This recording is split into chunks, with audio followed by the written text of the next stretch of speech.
30% discount at Stone Stopper by Moonstone TM. Find us at moonstonenutrition.com. Here Radio. Stone Stopper by Moonstone TM is a doctor-developed, science-backed kidney health solution with 30 MEq of alkali citrate to prevent kidney stones. Available in powders and capsules. Enjoy an exclusive discount with my promo code moonstonenutrition.com. Here Radio to get 30% discount. Other shows we have for you to enjoy at myclassicradio.net.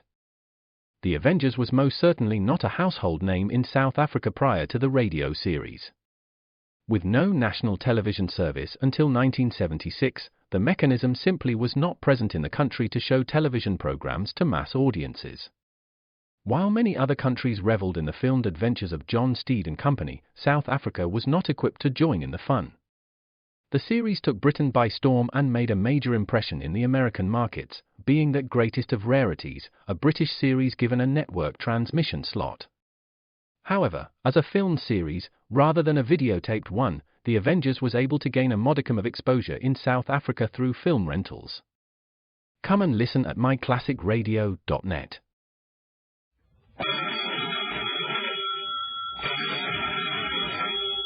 Calling all detectives.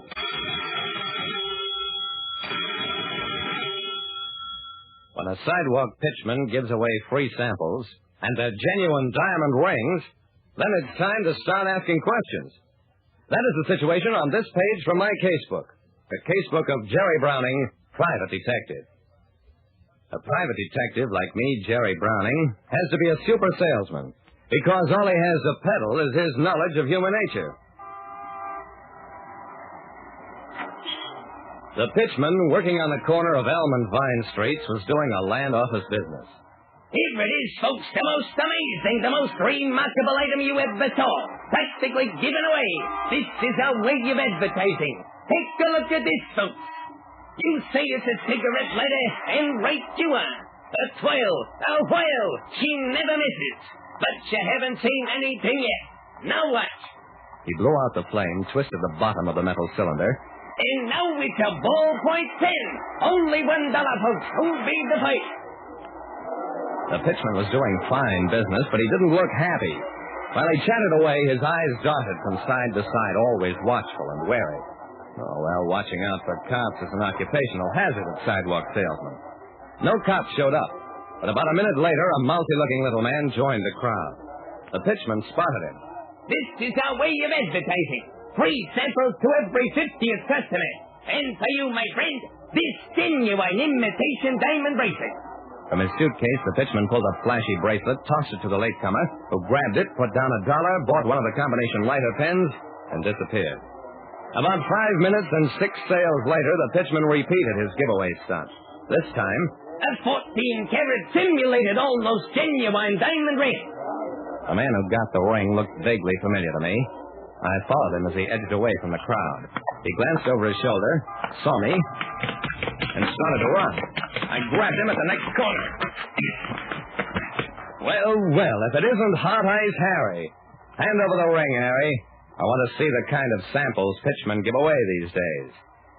I took the ring, examined it. It was a 6-carat marquise-cut diamond in a platinum setting, worth at least $10,000.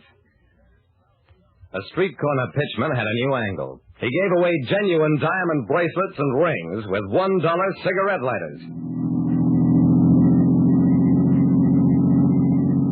The pitchman had disappeared, but my prisoner, Hot Eyes Harry, was perfectly willing to go to police headquarters after I put the cuffs on him.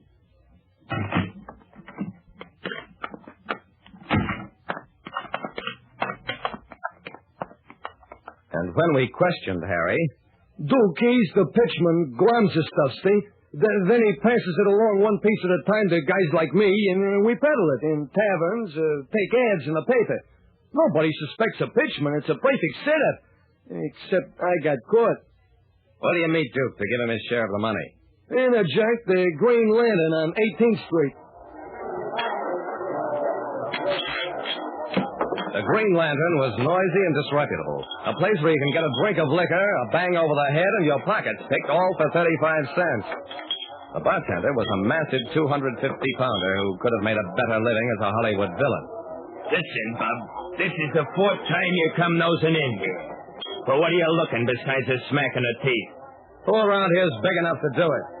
The bartender put his hands in his apron pocket. Bub, I'm a peaceful man. I don't like trouble. It makes me sad. He took his hands out of his pocket. There was a bung starter clenched in his right fist. I ducked. The wrong way.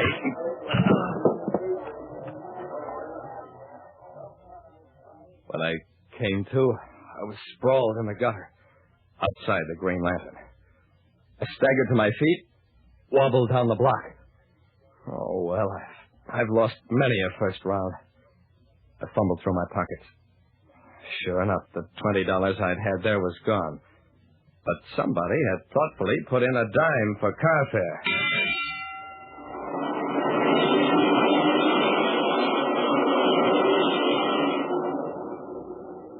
I went on back to my office, got my wallet and credentials out of the desk drawer where I'd left them. There was also a revolver and blackjack in the drawer. I looked at them thoughtfully. Finally decided this was a blackjack-type job, took that and left the revolver.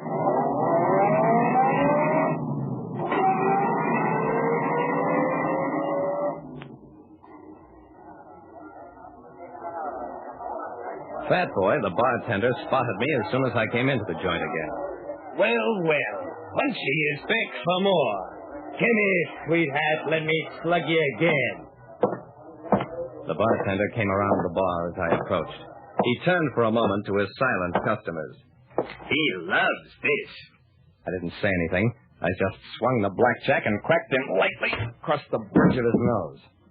He let out a bellow and went down to his knees. I swung the blackjack again. They crashed forward like a pole-axed steer. I glanced around. Show's over, folks. The bar's closed. Everybody out.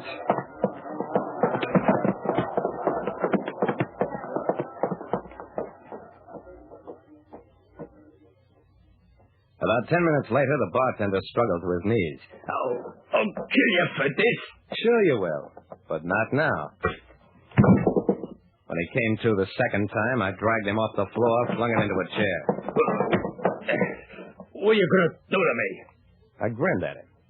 I'm going to beat your fat head in, an inch at a time. I dangled the blackjack from my fingers. Where's Duke? The bartender leered at me. You'll never know. Okay. I got time. I swung the blackjack in a wide arc, but before it landed... Wait! He's hiding out. 67 Forest Street, third floor. Don't hit me again. You mean you don't love it? Come on, let's go for a ride.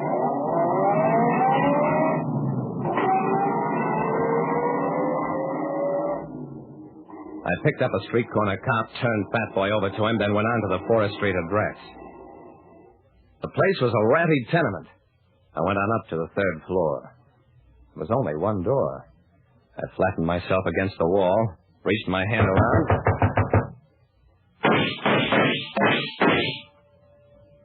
The bullets ripped through the door as they would have ripped through me if I was standing in front of it. A second later, the pitchman dashed out. Once more, I swung the blackjack. And after that, everything was nice and peaceful again. Yep. Fat Boy, the bartender, had stalled me long enough for somebody to get word to Duke that I was coming. Then he gave me the address that was supposed to be a death trap. Except that I know a few things about human nature, too. As much, say, as a bartender with murder in his heart. Well, that broke up the jewel gang. I got a fine reward out of the deal. Not bad for a night's work. Like I said, no matter how tough a proposition may seem, you can generally work it out, if you've got the right pitch. Listen next time to Calling All Detectives. Mystery drama, mystery quiz, and a chance for you to match wits with yours truly, Jerry Browning, Private Detective.